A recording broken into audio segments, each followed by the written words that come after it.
ষষ্ঠীতে মণ্ডপে মণ্ডপে জনজোয়ার, একের পর এক ছবি আপনাদের সামনে পরপর রাখছি। উত্তর থেকে দক্ষিণ কার্যত একই ছবি লক্ষ্য করা যাচ্ছে।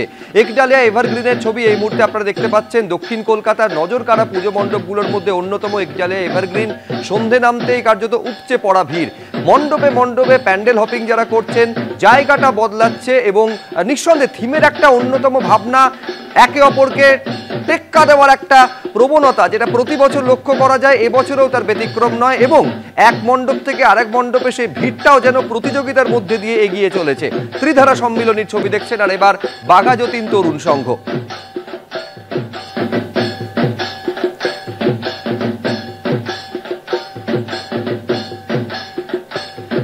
দেখুন, আমাদের একটা চেষ্টা সবসময় থাকে আমাদের প্রতিনিধিরা কিভাবে মণ্ডপ দেখছেন এবং মণ্ডপের যেটা বৈশিষ্ট্য সেটাকে তুলে ধরার চেষ্টা করছেন। একটু অন্যরকম ভাবনা থেকে আমাদের বিশেষ অতিথিরা তারা কিভাবে পুজো মণ্ডপের মধ্যে নতুন আঙ্গিক খুঁজে পাচ্ছেন সেইটা ধরার চেষ্টা করছি আমরা।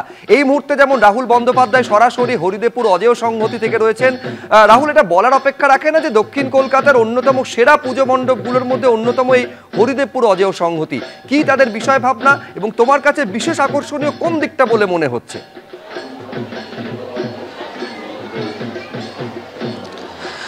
আমার কাছে সব থেকে আকর্ষণীয়, দেখুন, অজেয় সংহতি আজকে দক্ষিণ কলকাতার একটি যথেষ্ট প্রাচীন এবং নামকরা পুজো, দক্ষিণ কলকাতার পক্ষে যতটা প্রাচীন হওয়া সম্ভব। কিন্তু ওদের বিষয় ভাবনার অভিনবত্ব, ওদের বিষয় হচ্ছে সর্বংসহা। এখানে আমরা দেখছি, যদি আমরা এখান থেকে স্টার্ট করি, সেখানে একজন আমেরিকান ওয়ার্কিং ওম্যান, সেখানে আমরা দেখছি এখানে কিছু মহিলা শস্য বুনছে, এখানে দেখছি কিছু মহিলা মিস্ত্রির লোড বইছে, মাথায় ইট, এখানে কিছু মহিলা বাসন মাজে, এখানে একজন ইঞ্জিনিয়ার, ওখানে একজন আজকের যুগের মহিলা যে ল্যাপটপ নিয়ে কাজ করছে। এবং মানে গোটা পৃথিবী জুড়ে মহিলারা নানান ভূমিকায় আছেন। এমনকি চা বাগানে নারীরা কাজ করেন, নারীদের আঙুল ছাড়া চায়ের পাতা ওঠে না, পুরুষদের মোটা আঙুলে তা ওঠে না। কিন্তু মজুরির ক্ষেত্রে নারীদের হয়তো সমান অধিকার সবসময় দেওয়া হয় না। এবং এইখানে অসাধারণ, দেখুন, ধরিত্রী মানে আমাদের পৃথিবীকে বোঝানো হয়েছে এবং মাকে বোঝানো হয়েছে, মায়ের পিঠে ধানের বস্তা এবং কোলে সন্তান। একই সাথে সে শস্যের জন্ম দিচ্ছে, শস্যের ফলন হচ্ছে এবং সে একই সঙ্গে উত্তরাধিকারকে আনছে পৃথিবীতে। অসাধারণ ভাবনা, শিল্পী অমর সরকার। একেবারে ধরিত্রীকে আমরা মায়ের সঙ্গে তুলনা করি এবং সময়ের সঙ্গে সঙ্গে সময় বদলে যায়, কিন্তু যে মহিলাদের মধ্যে মায়ের অবস্থান, তাদের ভূমিকা যে বছরের পর বছর, যুগের পর যুগ একই রকম থেকে যায়, এইটাই তুলে ধরার সম্ভবত চেষ্টা করা হয়েছে। রাহুল, তোমার কাছে অনুরোধ, তুমি আমাদের সঙ্গে থাকো, আমি আবার তোমার কাছে ফিরবো। এইবার আপনাদের কলেজ স্কোয়ারে আসন নিয়ে যায়। কলেজ স্কোয়ার থেকে ঐশী মুখোপাধ্যায় আমাদের সঙ্গে রয়েছেন এবং পাশাপাশি আমাদের আরেক প্রতিনিধি সৌমিত্র রায় আমাদের সঙ্গে সুরুচি সংঘ থেকে রয়েছেন। আমি ঐশী, এইটা তোমার কাছে জানতে চাইছি যে কলেজ স্কোয়ার এর সঙ্গে সমার্থক হচ্ছে আলোর খেলা, যেটা দেখার জন্য প্রতি বছর মানুষ ভিড় করেন ষষ্ঠীর সন্ধ্যায়, ছবিটা কিরকম? একেবারে শুভ্রজিৎ, প্রত্যেক পুজোর থেকে যেটা ব্যতিক্রমী করে দেয় এই কলেজ স্কোয়ারের পুজোকে, তাই হচ্ছে এই আলোকসজ্জা। তোমায় দেখাচ্ছে সন্দীপ সাধুকার ছবিটা, একেবারে আলোর মালায় সেজে উঠেছে সম্পূর্ণ ঝিলটা। এবং তুমি দেখতে পাচ্ছ ফোয়ারার মাধ্যমে যে জলের যে জলকেলি হচ্ছে, তার মধ্যে যে আলোর ছটা, তা একটা অনবদ্য রূপ তৈরি করছে এই কলেজ স্কোয়ারের পুজোর। প্রত্যেক বছর দর্শনার্থীদের ভিড় এখানে এই কারণেই কিন্তু আসে।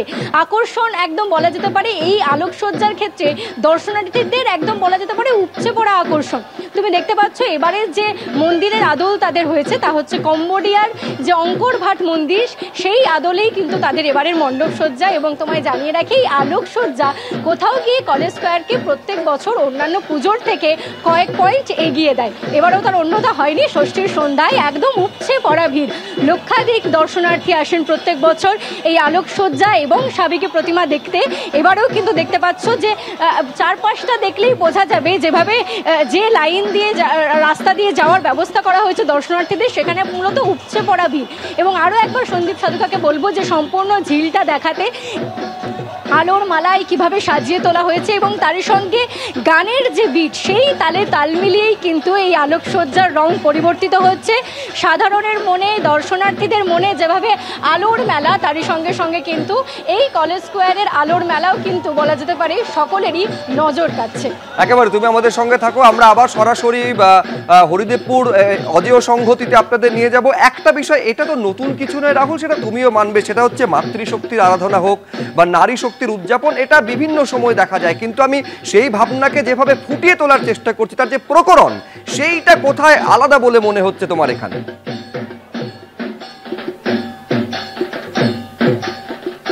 এটাকে বহুস্তরীয় করা হয়েছে। আমি যদি একটু হেঁটে দেখাই আপনাদের মণ্ডপটা বা প্রেক্ষিতটা, এইখানে ধানের কাজ হচ্ছে, ধানের ঢেকির কাজ হচ্ছে, যেখানে আলো এবং অন্ধকার একসাথে কাজ করছে, যেখানে বোঝা যাচ্ছে নারীরা আমাদের পৃথিবীতে আলো আনলেও তাদের জীবনে কিন্তু অন্ধকার এখনো বজায় থাকছে। এবার যদি আমরা মূল মণ্ডপে চলে যাই, এবং আমি আমার ক্যামেরার দাদাকে বলবো যদি আমাদের প্রতিমার দিকে নিয়ে যাই,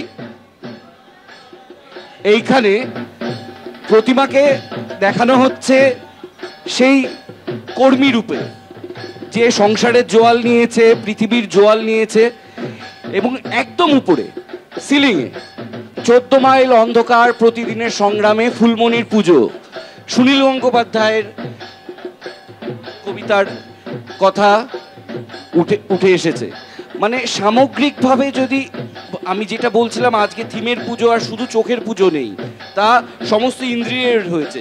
মিউজিক, চারদিক দিয়ে স্পর্শ করার মতন যে কাজ, এই উডেন ফিনিশ, সব মিলিয়ে, সব প্রকরণ মিলিয়ে, সব ফর্ম মিলিয়ে, সব স্টাইল মিলিয়ে অসাধারণ অজেয় সংহতি। তুমি আমাদের সঙ্গে থাকো, আমি আবার আরেকবার আসবো তোমার কাছে, কিন্তু তার আগে এবার সুরুচি সঙ্গে আসুন একবার নিয়ে যাই। সুরুচি সংঘ থেকে আমাদের আরেক প্রতিনিধি সরাসরি রয়েছেন সৌমিত্র রায়। সুরুচি সংঘ, আমি আবার বলছি, দক্ষিণ কলকাতার একের পর এক পুজো মণ্ডপ একে অপরকে টেক্কা দেওয়ার মতন জায়গায় তারা থিমের ভাবনাকে ফুটিয়ে তোলার চেষ্টা করে। সুরুচি সংঘের এবারের আকর্ষণ সৌমিত্র। শুভজিৎ, দেখো, সেই সুরুচি সংঘ প্রত্যেক বছরই যে থিম ভাবনা করে, সেটা না দেখলে যেন দর্শনার্থীদের পুজো দেখা সম্পূর্ণ না হয়, যেন অসম্পূর্ণ থেকে যায়। ফলে যে সমস্ত দর্শনার্থীরা পুজো প্যান্ডেল শপিং করতে বেরোন, তারা অবশ্যই মাস্ট ভিজিট হিসেবে আসেন এই সুরুচি সংঘে। এবছর তাদের 72 বছর, তারা থিম করেছে আহুতি। কেন এই আহুতি তোমাকে বলে রাখি, এই পূজা মণ্ডপে প্রবেশ করলে পরাধীন ভারতে যে স্বাধীনতা সংগ্রামী বিপ্লবীরা, তাদের ট্রিবিউট জানিয়ে এবারের পুজো মণ্ডপ করেছে সুরুচি সংঘ। তারা তোমাকে মাতৃপ্রতিমার ছবি দেখাচ্ছে, আমার ক্যামেরা পার্সন দীপ্ত, তুমি দেখো যে থিম, সেই থিমের সঙ্গে সাজুজ্য রেখেই এখানে মাতৃপ্রতিমার এখানে মৃন্ময়ী রূপ। এবার যদি তোমাকে পুজো মণ্ডপটা ঘুরিয়ে দেখাই, দেখো যে সমস্ত স্বাধীনতা সংগ্রামী বিপ্লবীদের ছবি এখানে রয়েছে, এবং বলা চলে যে এই স্বাধীনতা সংগ্রামী বিপ্লবীরা পরাধীন ভারতে তাদের যে বীরগাথা, সেই বীরগাথা ছত্রে ছত্রে রয়েছে এই পূজা মণ্ডপে। তুমি জানো যে 1902 সালে এই স্বাধীনতা সংগ্রামী বিপ্লবীদের আতুরঘর ছিল অনুশীলন সমিতি। সেই অনুশীলন সমিতিকেই সামনে রেখে আজকে এবারের থিম ভাবনা হচ্ছে সুরুচি সংঘের, কারণ আগামী বছর অনুশীলন সমিতি 125 বছরে পা দেবে। ফলে এই পরাধীন ভারতে অনুশীলন সমিতির কি কাজ ছিল, তাদের কি কর্মকাণ্ড ছিল, সেই ব্যাপ্তিটাকে এই পূজা মণ্ডপে ফুটিয়ে তোলা হয়েছে। এবং পূজা মণ্ডপের যে আদলটা তৈরি করা হয়েছে, সেটা পরাধীন ভারতের যেন একটা কারাগার, যে কারাগারে স্বাধীনতা সংগ্রামী বিপ্লবীদের এখানে ব্রিটিশরা আটক করে রাখত, সেই ব্রিটিশরা যারা শাসন করার নামে শোষণ করত, সেই কারাগারের ছবি যেন এখানে ফুটিয়ে তোলা হয়েছে গোটা পুজো মণ্ডপ জুড়ে। প্লাস্টার কেটে কেটে এই পূজা মণ্ডপ তৈরি করা হয়েছে, তুমি দেখতে পাচ্ছ। ফলে এই পূজা মণ্ডপে প্রবেশ করলে অদ্ভুত একটা আবহ তৈরি হবে, এবং গোটা পূজা মণ্ডপ এবং এবারের সুরুচির যা থিম আহুতি, সেই আহুতি দিয়ে তারা স্বাধীনতা সংগ্রামী বিপ্লবীদের শ্রদ্ধা জানাতেই তাদের এই থিম ভাবনা। প্রত্যেক বছরই এই সুরুচি সংঘ কিছু না কিছু চমক, নতুনত্ব থিম ভাবনা নিয়ে হাজির হয়, এবারও তার অন্যতা নয়। ফলে ষষ্ঠীর সন্ধ্যায় তুমি দেখো কাতারে কাতারে মানুষ, জনস্রোত এই সুরুচি সংঘের পূজা মণ্ডপে তারা আসছেন, কারণ দক্ষিণ কলকাতার যে কয়েকটা নামী পুজো রয়েছে, একেবারে তার মধ্যে অন্যতম সুরুচি সংঘ। এক এক করে প্রচুর মানুষ পায়ে পায়ে তারা কিন্তু এগিয়ে চলেছেন সুরুচি সংঘের দিকে।